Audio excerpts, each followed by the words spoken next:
Ladies and gentlemen, welcome back to the Stoverload Music Podcast Showcase. And thank you guys for taking the time out because I know we're not giving you a regular season. We're just giving you specials here and there throughout the month. And I know the artists greatly appreciate you taking the time to check them out. And my guest today is really going to appreciate it because she's releasing an EP pretty soon called Mothership. And her newest single is called Amnesia of Me. And it's really badass. So if you're into like the old school sounds of like Grace Slick of Jefferson Starship a little bit, I hear a lot of that in her voice. So I want you to welcome today Miss Gigi from Glazergirl. Gigi, thanks for coming. How you doing there? How are you? How's things going? Everything is great. I feel very blessed. You excited for your EP release? I am, but I'm not releasing the entire EP in one shot. I'm doing it a song at a time right now. Oh, so you're doing it by the singles. I'm doing it by the singles, and when I wrap that up, I'll put out the EP as a whole piece. If it's anything like Amnesia of Me, I'm looking forward to it because that is an amazing song. Thank you. They're all very exciting. They each have their own message. They each, I think, have their own sound. They're very well produced. So the second single is going to come out probably in about a week and a half. Oh, wow. Yeah. Because this went out in July. That's got to be good for traction, not giving it too much time in between singles. No.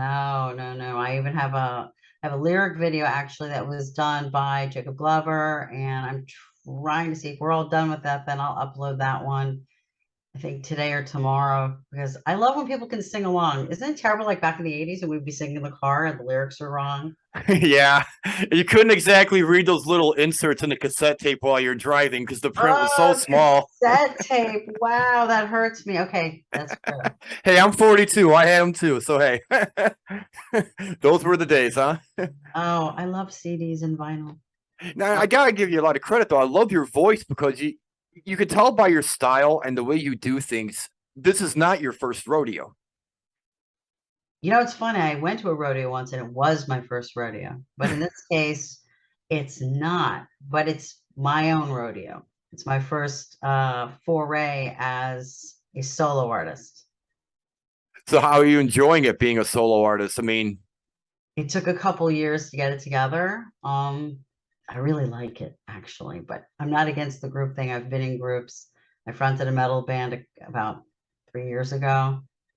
And it kind of chose me, but it was a lot of fun. I mean, it's fun to play out, but I like doing the solo thing because I like doing original music more than anything else.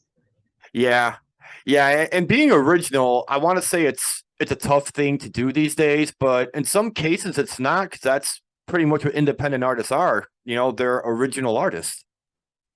I think you have to approach it as how people are. People don't have the same attention span for what I miss terribly. There's a lot of really great guitar solos out there. Yeah. But in order to give them something to take a bite out of, obviously you want to be current, but I still see that there's a lot of stuff from the past. What's old is new, what's new is old, that you can freshen up an idea and make it your own and put your messages out there that maybe, if they're relevant to today, will be appealing to the listener. Some people are verse people. Some people want to sing with the song, and other people just want to, shake their hair. Yeah, some people like the message, some people like the music.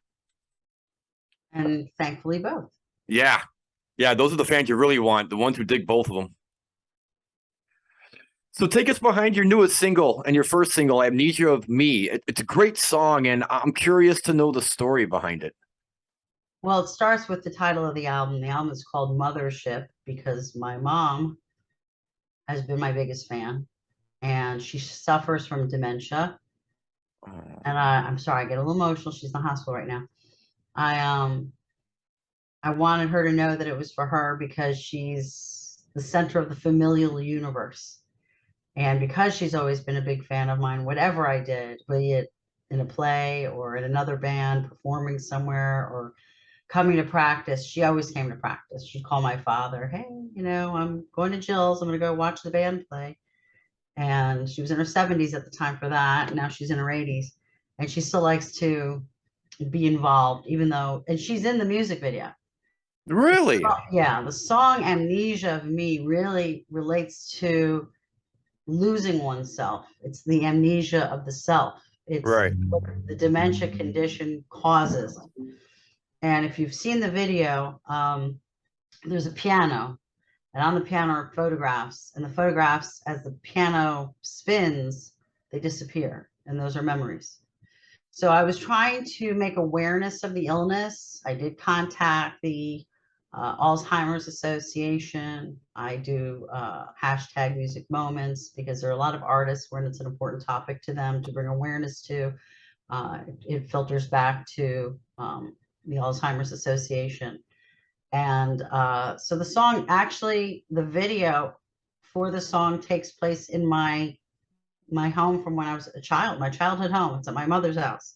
My mother is in it. I wanted something to be beautiful, that if you're relaying a sad topic and you're talking about how the individual sees herself, the metaphor of the experience, and maybe how the caretaker perceives the individual who's suffering. Sometimes they're not suffering. Sometimes they don't realize they're Right. suffering. You see them suffering on the days when the news becomes new every time. Hey, mom, I named the album after you. Really? It's new every time. Or there are days where she realizes she's getting mixed up and she doesn't know why she's mixed up, and it's tough. So that song is really to create awareness, but it's a great rock song on its own. If you're not like a lyrics person who's looking for a message and you just want to have a great time, that's an awesome tune. Yeah, it is. Yeah, it is. And I Super think awesome. I think it's only right too, while we're talking about this, that the show sends a big shout out to Mama Glazergirl and sends our best wishes to her in hopes that things get better, and you Thanks. know, you're happy and well taken care of, and you're able to keep on rocking. And you raise a one hell of a daughter too, an amazing artist. That's awesome. Thanks. Uh, It doesn't get better. You try. They haven't yeah, found a cure yet. Her hospitalization is not relative to the dementia. It's mobility issue. So we'll just leave that be. And God willing, she'll be out of there, sooner than later. But the song is relevant to the condition, and I had a really hard time writing it first. I just didn't know how do you put it, how do you put a sadness into something beautiful that anybody can relate to on whatever topic it is. Somebody has something where they're seeing a parent, a cousin, a grandmother, a child going through something, and looking at it through that person's eyes and how they see themselves and how they relate to themselves. right. Yeah, it's definitely a very complicating situation to be in. Well, let's get away from sadness. Let's talk about the rock factor, which is great. Well, yeah, the rock factor. I mean, it's one of those songs like, yeah, you got an amazing story and a message behind it, but then you take the rock to it. It's like sometimes you forget about what you're listening to. Is you just get so enthralled with the music itself. Then you get to the end of the song, you're like, I got to listen to it again now because I want to know what they were saying, because I was rocking out the whole time. Hence, a lyric video is necessary. Yes, yes, great for the bar scene too when you're doing a release. Have the whole bar singing along. I like that. Hey, we're always open to new ideas here. Now, I mentioned earlier Grace Slick from Jefferson Starship, and what was that other band? It was she was in Jefferson Starship and Jefferson Airplane. Okay. Was she one of your influences? Grace Slick? No. Yeah. No? I like her very much, but actually my influences are Chris Cornell, Lane Staley, Ronnie James Dio. And then if you listen to the vocalists, I know most of the vocalists I listened to were male vocalists. That's changed since then. When I look at women who are performing, I looked at Pat Benatar, I looked at Stevie Nicks, and then you look at Lita Ford. Most of the influence pertains to how they emote their songs. If you look at how Chris Cornell emotes, or even how Lane Staley, I call it like heroin angst.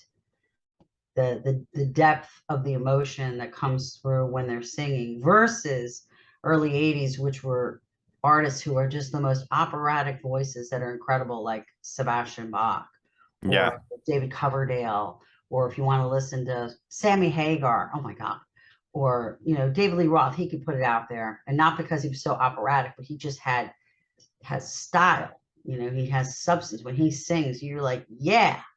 So, and Dio, I just love Dio.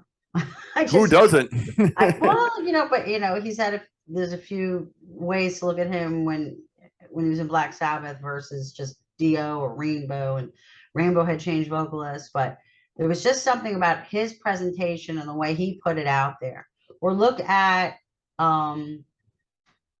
Klaus Meine from the Scorpions. Oh my God, he's just wow.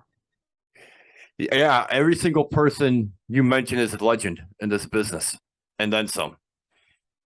You definitely looked up to the right people. It's just what they made me feel. I mean, I grew up with what my siblings were listening to, that they're older than I, and they were listening to Billy Joel, who was amazing. He could tell a story. Someone who could tell a story was fantastic. You know who told a great story? Believe it or not, Cher, when she did Gypsies, Tramps, and Thieves. What a great story. If you just listen to what she says in that song, it's not just a bunch of blustery oohs and ahs. I mean, she's telling a story. And that's what I love, when someone is expressing a situation. And telling a story at the same time. Yeah, look at Prince. Yeah. And the amazing thing about Amnesia of Me is that if nobody ever hears this interview or people don't get a chance to see it, they're not going to know the story behind the badass rock in there. And then it's amazing how it'll hit them later. And people have to go back to it and listen to it again. Like, wow, that was actually really something. At some point, I would like to maybe develop some physical CDs, even if cars don't take them anymore. But then you get to have the jacket, and it would tell you about the dedication on the back and what it's for. And then they see the purple ribbon. Hey, well, there's always a t-shirt. It's a t-shirt. Always a t-shirt. Always room for a purple heart. Right? Always room. Yeah. So you heard everything, though. You listened to all 5. I have only heard the one single so far. I want to be Really? surprised. I want to be surprised. I want to be just like everybody else. Oh, okay. Well, the Kingdom's coming up really shortly. So there's a little snippet of that. I think I put a teaser out there for that one. So when you get your hands on that, then cool. Oh, yeah. Yeah, I got hooked rather quickly because when I started hearing in the opening riffs of Amnesia of Me, it's my kind of rock and my kind of style of music that I like. And first couple seconds, I'm like, hell yeah, this is cool. Right away before even hearing you sing a note. The music was put together by George Pond, who produced the album, and Jay Munch. George, on his own merit, he is Disciples of Verity, and they've already gotten picked up by I believe it's Cleopatra Records, and they're doing very well. And he's very big in the active rock arena. So when we were talking about the sound that I was looking for, well, I like a little this, but I want it more like that, and maybe you could change this. And what we came up with, he almost didn't want to let me have it. You liked it that much, huh? Yeah, it's really cool. He's phenomenal. He's Trying really, to bogart the tunes, huh? no, everything he does is really rich. So I was very impressed with it, and I had a hard time trying to write it at first when I was breaking it down, and we're going over what's the pre-chorus and the chorus on this, and I don't know. And then I had an aha moment on the airplane the weekend that I was flying up to record, is when I wrote the lyrics. I'm in the middle of an airplane and I got my earphones on, and there's people all around me, and I'm scribbling madly into my notebook and singing to myself, and snapping, and and I can only imagine the people sitting next to me or across from me. But someone get her another drink. right. But hey, everybody has their own way of coming up with their masterpiece, some way, somehow. I think if you sat and just told me a story about something in your life, you can tell me a bunch of stories. There'll be something that inspires me, and that's when the song happens. There's a song on the EP called Chili Flower. and it pertains to a friend who, as a child, was living had a house, his parents' house. His mother tried to make it nice and put a little garden, but it backed up to a wall, and on the other side of the wall was commercial property. Okay, someone had robbed something. There was some kind of thievery, and the guy jumped the wall, ran through the garden, through the backyard, and must have dropped his gun. Oh, wow. So my friend was about 4 when he found the gun. And he pointed it at his brother, who was about 4 years older. But thankfully, his brother was able to take it from him and give it to the mom. So there's a line in the song, because it's all a metaphor. So there's a line in the song where mom's hand is burned by the sun.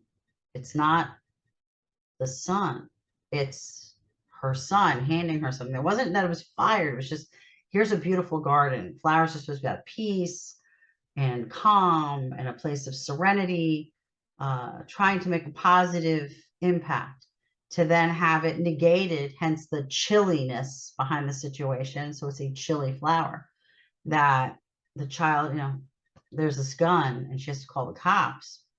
So I think it's kind of indicative of things that have been going on that you see in the news, but it just happened to be a story that my friend told me. And I had an aha moment, and I called him on the phone. I said, listen, that story you told me really moved me. I have something I want to write. Will you be okay with that? And he was like, he didn't know what to expect. And then I sang it to him, and he was like, oh my God. So most of my stuff is based on stories or situations.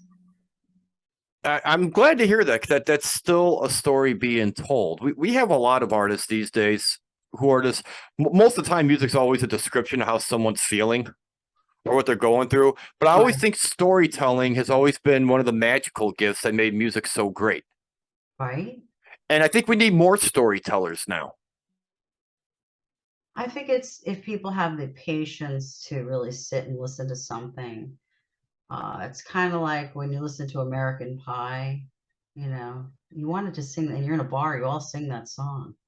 You all at least sing the chorus, bye bye, Miss American Pie, drove my Chevy to the levee. But when you break it down, what those are about, when some of the early rappers like Will Smith, he would tell stories about home. If you listen to Eminem, he would tell stories. They're not just blatantly throwing random thoughts. They're telling their stories. Right. They're stories they've heard. There's a song on the EP which is about domestic violence, and you'd be like, oh, that's not fun. But it's probably, I would have to say Alanis Morissette was probably my influence on that, just when I was really thinking about how she tells her stories. Right. There's a section where she walks in the room, all eyes upon her, holding her womb. She touches her face where a hand has been. It's about decision making on your life. Fear is her scent, but who pays your rent? So why we do certain things, how we end up staying things, not knowing why we're staying in something, maybe not seeing what other people are seeing, not feeling you can talk to anybody about this. I think, again, it's about awareness. I know that domestic violence was up, especially during the COVID period, which I'm not going to get into, but there was a lot of that from what I've heard from the news. And I'm not a big fan of news or politics or any of that stuff, but it's very real. It's very sad and awful. I'm very grateful to have not had that experience. Thank you, Lord. And, I only hope that people are willing to pay attention if somebody needs help, if they're open about it and they want help and they reach out to you. No, I don't want to be involved, blah, blah, blah. But, just being a sounding board, you're involved. Only the person, it's like anything else. It's like losing weight. Only the person can save themselves. But we can always try to help. Right. Yeah. And that's kind of the amazing thing about music, is sometimes it gives people the strength to actually ask for help, or give somebody the ability to have that awareness to realize, like, look at the picture from a different perspective and realize there's probably something going on there you don't know about. But not everything has to be the heavy. I mean, The Kingdom is about spirituality and it's a lot of fun and it's like multi-genre song. It's like hard rock, or it could be almost in the land of worship. Or I had somebody say, hey, I could probably line dance to this. But I was really surprised by that because it's a rock song. It's a hard rock song. It's just a different kind of rhythm, a different kind of beat. Or there's another one in there called The Liar's Way. And that one is, we're all somehow liars. We get involved with somebody and it's hot and you really dig in on them. But you see that person falling for you or you're falling for them and they're not quite at the same pace. Right. And in the chorus, it's like, run away, go, shoot, run, because I'm not going to let you go. But I don't have it in me to be what you want. And sometimes people don't intentionally do that. It's just how it happens. Right. But it's a kick-ass song. It's very sexy in a We like that here at the show. huh? We love that here at the show. Yeah. We don't hear enough. We don't, not to sound like a pervert or a chauvinistic man, but I don't think we have enough storytelling sexy songs out there. I don't see much of that anymore. Well, everybody's worried about being politically correct. I'm sure I wrote very lascivious things in the past, and then I woke up and smelled the coffee. But I don't think there's anything wrong with love and physical love as a topic. It's real. It's sometimes brings tears to your eyes. Sometimes your heart aches. Whatever happened to those songs about pining and longing? What about those songs where it's unrequited, or if it's mutual, then it's really exciting. Right. But it doesn't have to be, obscene, and it doesn't have to be very in your face. It can be done as a metaphor. When George was producing the album, we were talking about a song, and I think I used something else I was writing. I don't think it was this one. I was using the word love, and he says, you got to find a way to say love without saying love. It really had to make me think. So when I think about the physical part of a relationship, I called it the hours. Those are the hours you spend doing that. The hours. Right. I feel it will come across the way my intention is. But a lot of the intention of any song is truthfully how you emote. And that's hard because when you're trying to be technically sound, you sometimes forget how to express the emotion in the way that the listener can pick up on it. Absolutely. And I'm so thankful for artists like you who are out there to teach this new generation about things like that. I think that it's people like you who are going to keep music going in the right direction. I don't think our generation's lost. I think that a lot of them listen to their parents' music. They grew up, listening to their parents' music. I listened to my sisters and brothers' music.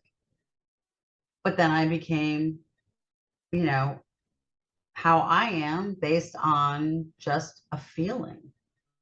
And people, do poetry, or they rap, or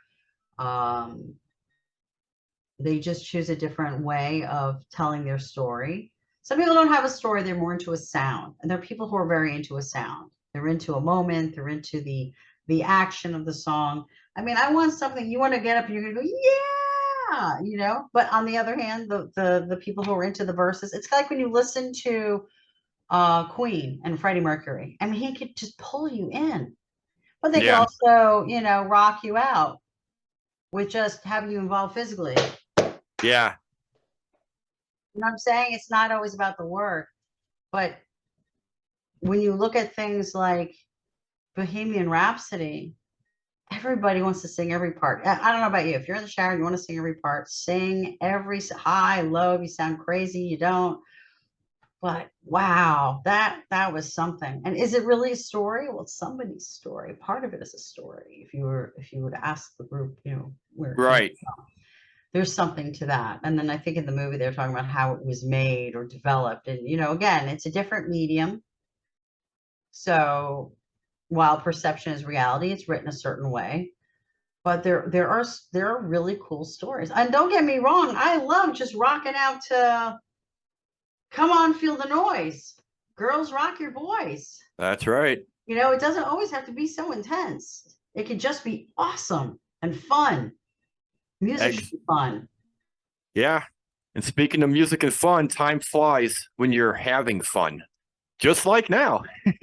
Well, we're at a part in the show right now. We do a little something special called The Floor is Yours. So if you want to send a special message out to anybody listening right now from around the world, what would you like to tell them? Be true to yourself, have faith, work hard, and recognize that there's something greater than the rest of us that has purpose even when we don't understand it. And that may not be musical, but I try to put that into my music. I have never heard it said any better than that right there. Fans, take notes of this. Write it on a sticky note. Keep it in your mirror. That's something good to wake up to and remind yourself with every day. Great way to start the day. Indeed. Indeed. The fact that I get to do this is a real blessing. I have a regular day job, Glazergirl, which is my code name, whatever you want to call it. You're calling me Gigi. I really just do that to make it easier. My old bandmates had nicknamed me that. It's just easier. All right. But it has so many weird connotations. But truth be told, I'm in the glass industry. I'm a general contractor. I'm a glazier. Hence, I'm a glazier girl or glazer girl. I was on MySpace. It was 2009. Remember MySpace?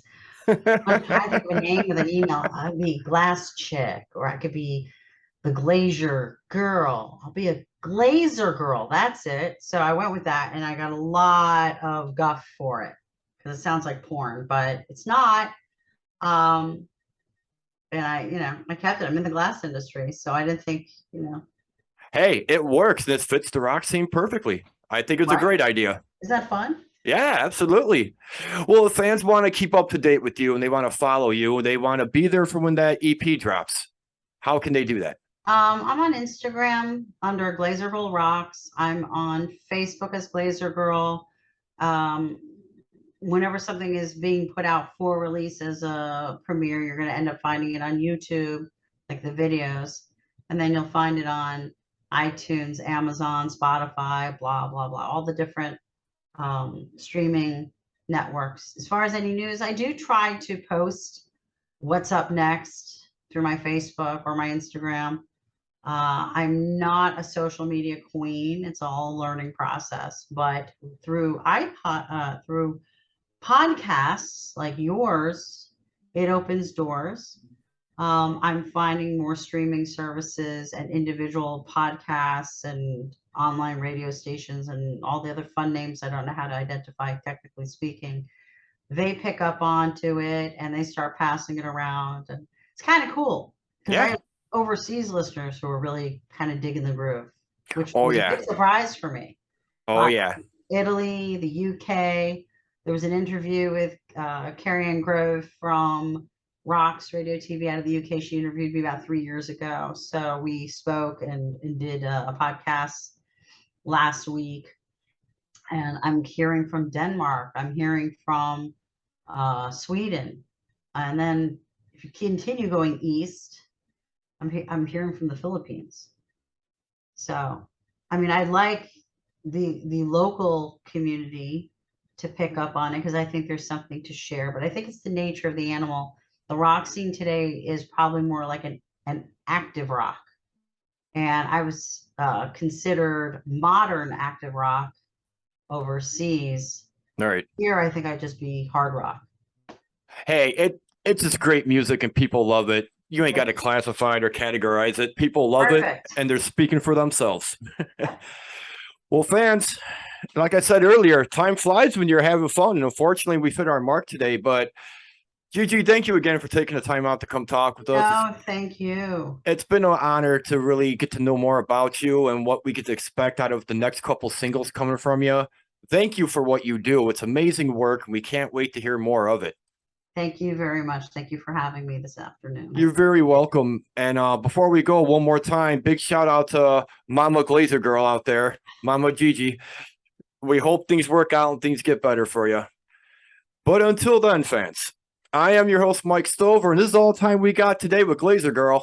She told you how to find her. You know where to go seek her out. Go get hooked on her work, because I already did.